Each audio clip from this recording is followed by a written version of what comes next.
Alhamdulillahi Rabbil Alamin.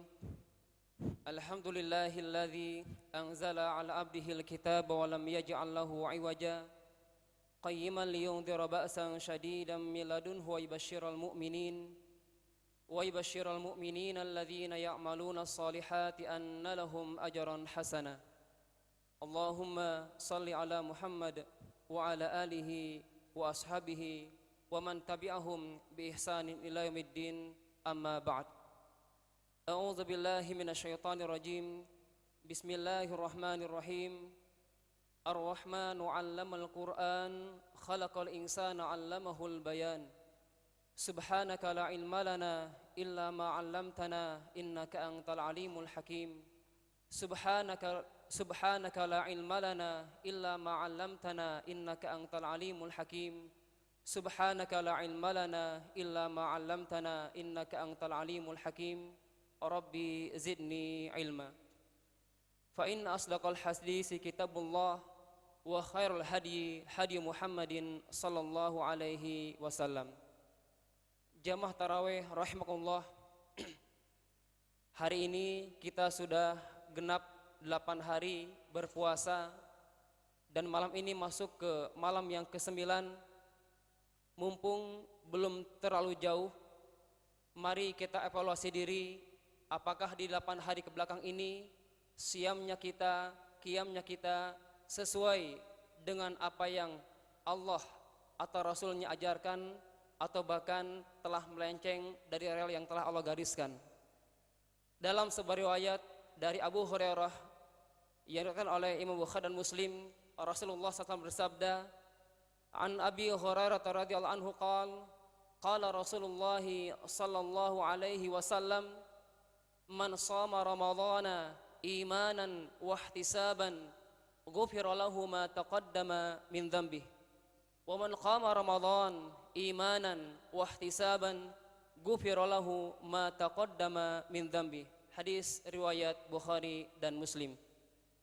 Sabda Rasulullah ini menjelaskan kepada kita tentang peta Ramadan yang sedang kita jalan ini.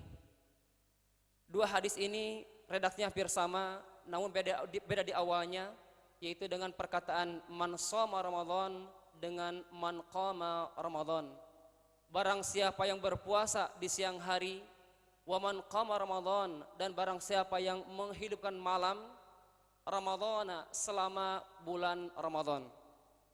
Di sini Rasulullah menjelaskan ketika siamnya seorang hamba dan qiyamnya seorang hamba ini harus berlandaskan dengan dua pondasi yang telah Rasul sabdakan tadi.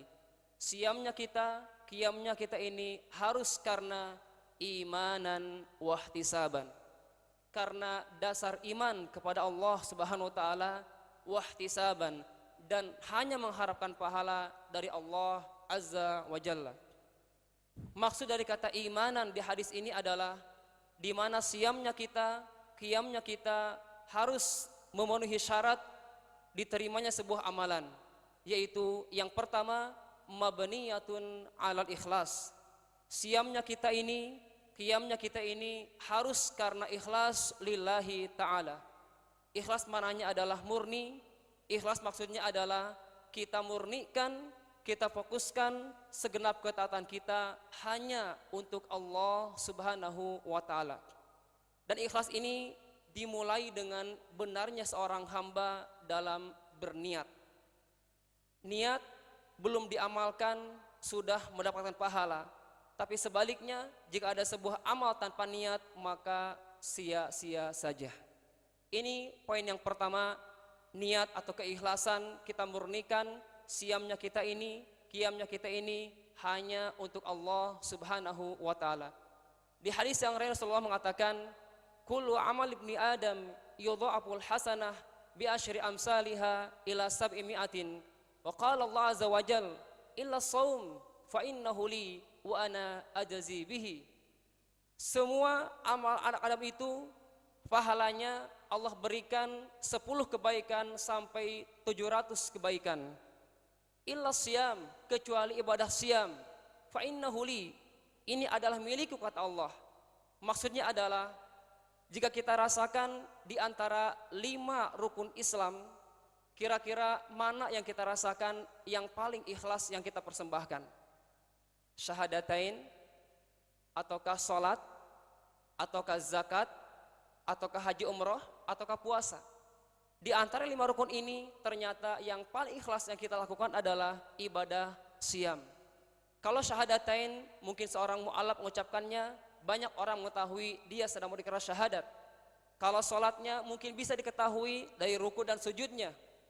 Mungkin apalagi bagi seorang bujang, kalau di sebelah kanannya calon mertuanya dibikin-bikin khusyuk, wallahu alam. Atau juga zakat sedekahnya walaupun sembunyi-sembunyi, minimal ada yang mengetahui, yaitu orang yang disedekahinya. Begitupun haji umrah, ketahuan berangkat ke airportnya, illa saum fa innahu li, kecuali ibadah puasa itu milikku. Karena apa? Maksudnya adalah di mana ibadah siam ini sangat kecil sekali kemungkinan seorang hamba untuk berbuat riya di hadapan Allah Subhanahu wa taala. Maka Allah mengatakan di hadis berikutnya, wa ana ajzi bihi, dan akulah yang langsung memberikan pahala dari siam hamba tersebut. Kalau pahala salat, pahala zakat, pahala tilawatul Quran, itu Allah menyuruh para malaikat mencatat amal kebaikan. Tetapi ibadah siam ini Allah yang langsung memberikan pahalanya, dan besaran pahalanya tidak disebutkan. Ini menunjukkan betapa istimewanya ibadah siam ini. Ini karena apa? Imanan. Yang pertama ikhlas lillahi ta'ala. Dan rukun yang kedua diterimanya sebuah amalan adalah selain keikhlasan, yaitu alittiba', mencontoh kepada Rasulullah sallallahu alaihi wasallam. Dari mulai niatnya, kemudian sahurnya, berbukanya, qiyamul lailnya, semuanya itu merujuk kepada apa yang telah Rasulullah contohkan. Maka kalau kita lihat kira-kira siamnya kita dengan siamnya Rasul itu beda jauh atau beda dikit? Gimana? Nih kalau saya dengar ceramahnya Ustazah Agni, anaknya Ustadz Abu Hasbi, itu beda dikit ternyata.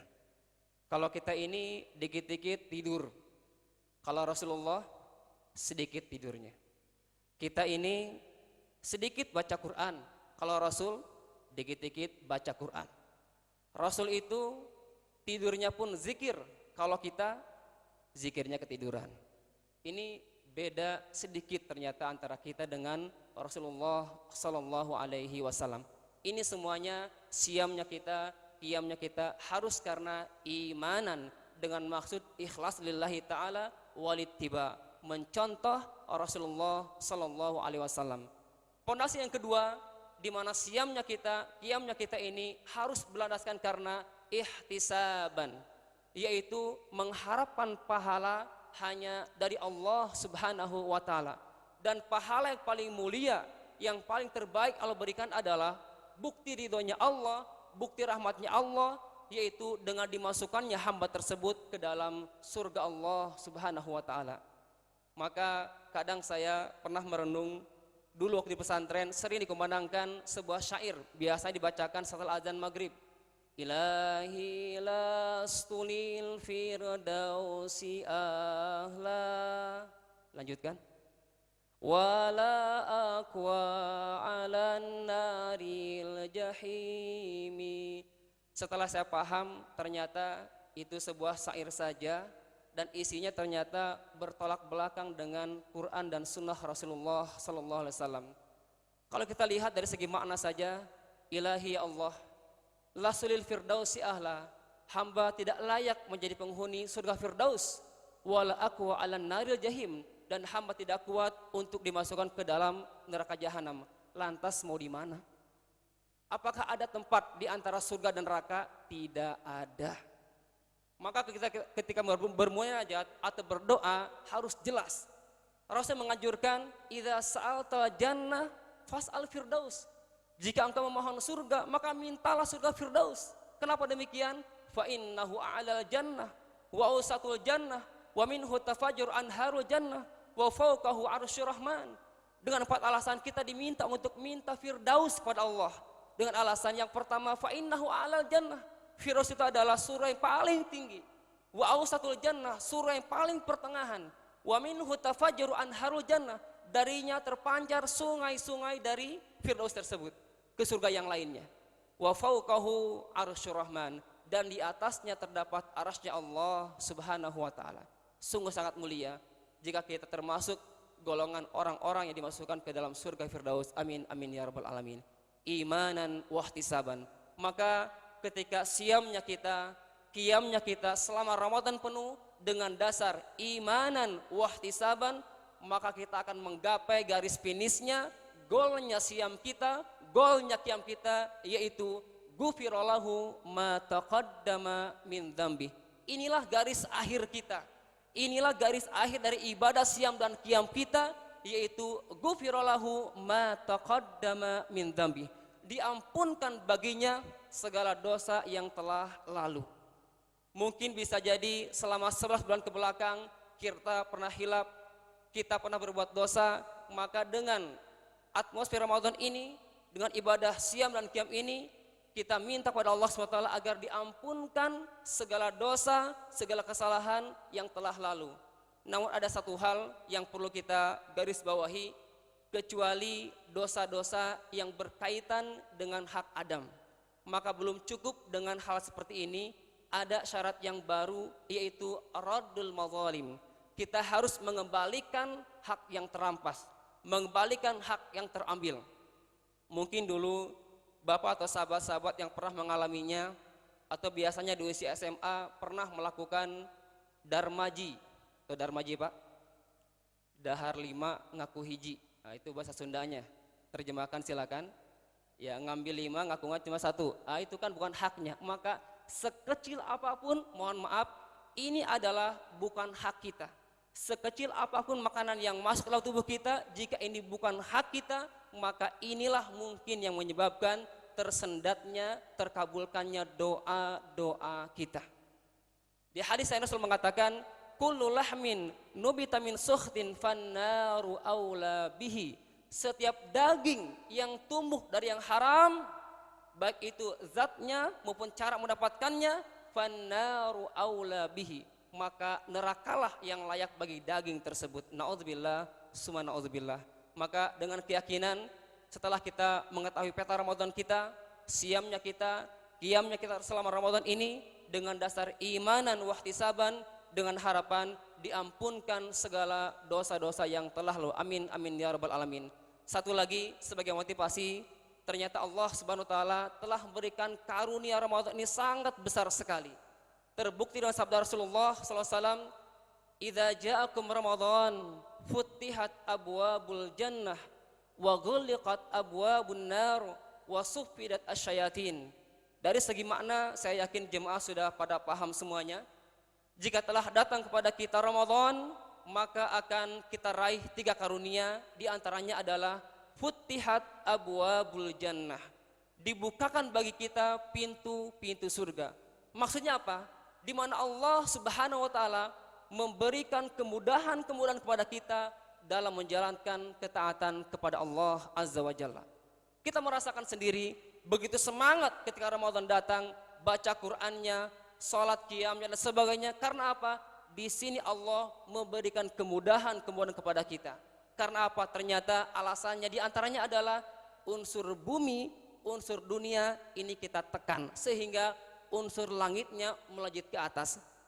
Ini alasan yang pertama. Kemudian yang kedua, Rasul mengatakan wa ghulliqat abwabun nar, dan ditutup, dikunci rapat-rapat pintu neraka. Maksudnya apa?